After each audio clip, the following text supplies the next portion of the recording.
नमस्कार, सुप्रभात. मी सौरभ नाईक. आपण पाहताय एनडीटीव्ही मराठी. सकाळी 10च्या बातमीपत्रात आपल्या सगळ्यांचं स्वागत आहे. या बातमीपत्रात राज्यासह देशभरातल्या बातम्या आपण पाहणार आहोतच, पण त्याआधी सुरुवात करूया हेडलाईन्सने.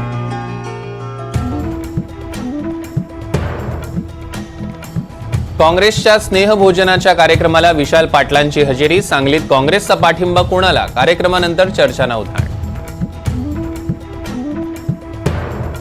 बेकारीची झळ IITians नाही. चालू वर्षातल्या 38% विद्यार्थ्यांना अजूनही प्लेसमेंट नाही. RTI मध्ये माहिती उघड. धार्मिक वक्तव्य करू नका, सैन्याचं राजकारण करू नका. निवडणूक आयोगाचे भाजप आणि काँग्रेसला निर्देश. बूथनिहाय मतदानाची माहिती देणं बेकायदेशीर. निवडणूक आयोगाचं सुप्रीम कोर्टात प्रतिज्ञापत्र. माहिती पुरवली तर दुरुपयोग होण्याची आयोगाला भीती.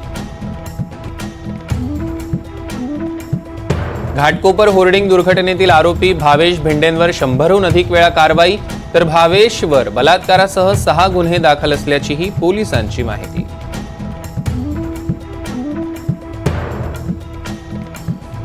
पुणे पोर्श अपघात प्रकरणी विशाल अग्रवालच्या मुलाची 5 जूनपर्यंत रिमांड होममध्ये रवानगी. संज्ञान म्हणून खटला चालवण्याबाबत चाचपणी होणार.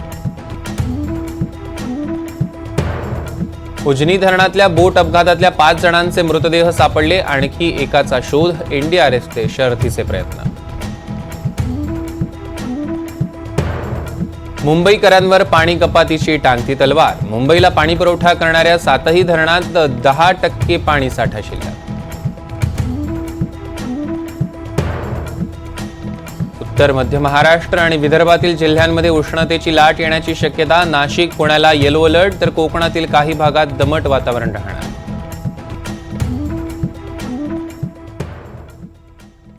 कोल्हापूरचे काँग्रेस आमदार PN पाटील यांचं आकस्मिक निधन. अंत्यविधी सकाळी 11 वाजता सडोली खालसा येथे.